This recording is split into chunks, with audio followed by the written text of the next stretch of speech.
शुक्रिया जनाब deputy speaker साहब, इंतहाई अहम मौजू पे बोलने का मौका दिया है। जनाब डिप्टी स्पीकर साहब, ये एक हकीकत है कि इस वक्त हमारा मुल्क इंतहाई नाजुक हालात से गुज़र रहा है और सिर्फ एक चैलेंज नहीं बल्कि कसीरुल जहती चैलेंजेस का सामना है। इस वक्त हमें पाकिस्तान का वजूद अहम है और हमें अपने रियासत और रियासती इदारों को मजबूत करना है, न कि हम अपनी पार्टी बाजी, बयानबाजी और अना के लिए हुकूमतों के लाले पड़े हमें, और हम उन अवाम को भूल जाएं जिनका नारा लगा के, जिनकी कोमक के लिए हम यहाँ पे मिल के आके बैठे हैं। जनाब स्पीकर, आपकी तवज्जो की।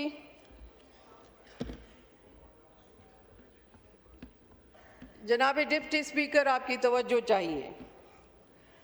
बोलें जी, बोलें। जनाब डिप्टी स्पीकर, आज जिस तरह अक्रॉस द पार्टी हर एक मेंबर ने, ऑनरेबल मेंबर ने यहाँ आके बात की, यकीनन मैं भी अपनी आवाज़ उसमें शामिल करना चाहूँगी कि जमीयत उलमाए इस्लाम ने हमेशा शोहदा के वक़ार की और शोहदा का साथ दिया है और अच्छे अल्फाज में याद करते हैं। हम अपने अफवाज पाकिस्तान के साथ हैं, रहेंगे और हमेशा रहेंगे, क्योंकि यही वो सिपाही है जिनका नारा है कि you sleep tightly and we are awake, और हमारे कायद भी हमेशा इनको सराहते रहे हैं। फिर किस तरह हम कह सकते हैं कि हम इनके खिलाफ होंगे?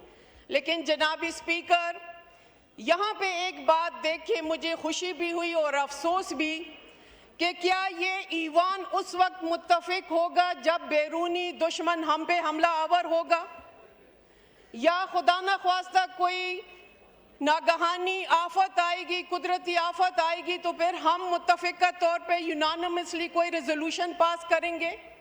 क्या ये मुमकिन नहीं है कि जिन अवाम, जिन पुअर मासेस के लिए हम यहाँ पे वोट लेके आए हैं, उनके लिए मिलकर मुत्तफिका तौर पे कोई फैसला कर सके? हम आए दिन क्यों इतना कौम का नुकसान करते हैं? कभी वॉकआउट, कभी एब्सेंट हो जाते हैं, कभी ईवान की कार्रवाई को सस्पेंड करने का मुतालबा करते हैं। जनाब स्पीकर, इंतहाई अहम वक्त है। ऐसा ना हो कि कल हम इस वक्त को याद करते रहें और इस माशरे की जो बुनियाद हम कहते हैं कि मजबूत करें, कल हमारे हाथ में खुदा न ख्वास्ता कुछ ना हो। जनाब स्पीकर, जिस तरह फौज का मोराल बुलंद हुआ, कौम एक हम आवाज़ हुई और हमारे अफवाज पाकिस्तान ने शहादतें देकर हमेशा तसलसल के साथ शहादतें देती रही है, और आज भी जो हम रोज़ सुनते हैं उनकी शहादत और शहीदों के जनाजे कंधों पे उठाते हैं। उनका कर्ज है हम पे, इस वतन पे, उनके बच्चों का कर्ज है हम पे कि उनके लिए कोई ऐसी मजबूत पॉलिसी बना सके कि आइंदा हमारी अफवाज भी महफूज रहे, हमारी कौम भी महफूज रहे। और आज जिस तरह पाकिस्तान का नारा बुलंद हुआ है पूरे दुनिया में, दुनिया ने देखा कि किस तरह हमारे अफवाज ने अपने ताकत का, अपनी शुजाअत का लोहा मनवाया है। जनाब स्पीकर, आज का दिन आपने मुख्तस किया है इन शहीदों के नाम। मैं पहले भी कहती रही हूँ कि हमारा सूबा जो खैबर पख्तूनख्वा है, वो सिर्फ एक नहीं, दो नहीं, हज़ारों लाखों शहीदों के नाम आपको मिलेंगे। कौन सा खित्ता है जहाँ पे शहादतें नहीं हुई? आवाम की हुई हैं, हमारे फोर्सेस की हुई हैं, एफसी की हुई हैं, पुलिस की हुई हैं।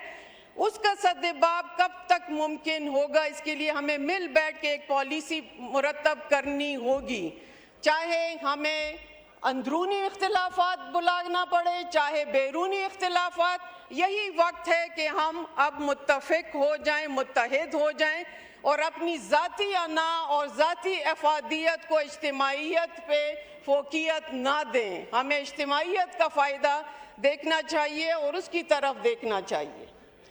जनाब स्पीकर, वक्त की नज़ाकत यकीनन आपको मैं देख रही हूं कि आप ज़्यादा नहीं देंगे इस पे, लेकिन एक बात ज़रूर कहना चाहूँगी। यहाँ पे हमारे इंटीरियर मिनिस्टर तलाल चौधरी साहब हैं, यकीनन शब रोज़ काफ़ी मेहनत कर रहे हैं। उनके नॉलेज में ये बात लाना चाह रही हूँ और ये मेरी तस्हीह भी कर दें अगर मुझे गलत इन्फॉर्म किया गया हो कि हम लॉ एंड ऑर्डर की सिचुएशन तो पूरे मुल्क की बात करते हैं, लेकिन इस्लामाबाद के हालात भी कुछ ज़्यादा मुतमईन नहीं है, हमसे कोई सेटिस्फैक्ट्री नज़र नहीं आ रहा है। आए दिन कोई ना कोई वाक़या होता जा रहा है। तो जनाब स्पीकर, यहाँ पे जो लाइसेंस के हवाले से जो कि अगर मैं अपनी सिक्योरिटी के लिए एक पिस्टल रखती हूँ, लाइसेंस रखती हूँ या गाड़ी में कोई भी ABZ रखता है, तो क्या उसका कैरी परमिट हर वक्त उसके पास होना चाहिए? वो एक प्रोहिबिटेड असलहा तो नहीं है, वो नॉन प्रोहिबिटेड है। और अपनी सहूलत के लिए या फिर अपनी दिफा के लिए अगर कोई भी रखता है। यहाँ पे जनाब स्पीकर 26 नंबर चुंगी पे जब भी आप देखते हैं, आज पिछले हफ्ते से काफ़ी शिकायत आई हैं कि वहाँ पे एक आम शहरी को भी रोका गया है, हमें भी रोका जाता है और कहा जाता है कि आप कैरी परमिट दिखाएं वरना थाने जाएं, वहाँ से रिपोर्ट होगी और फिर वहाँ का भी जो भी आला अफसरान होंगे उसकी इजाज़त होगी तो तभी जाने दिया जाएगा। तो क्या ये जो लाइसेंस दिए जाते हैं, ये टैक्स भरे जाते हैं इंटीरियर से, ये जो एक प्रोसेस किया जाता है, ये जो अफसरान बाला हैं वो उससे बालातर हैं? इसका अगर मुझे जवाब मिले, क्योंकि इसमें आवाम में को बड़ी तशवीश पाई जाती है, इसकी भी अगर मैं गलती पे हूँ तो तस्हीह कर दें, और अगर ये इन्फॉर्मेशन सही है तो फिर ऑर्डर कर दें कि ये वहाँ पे उन्होंने क्या ड्रामा रचाया हुआ है। शुक्रिया।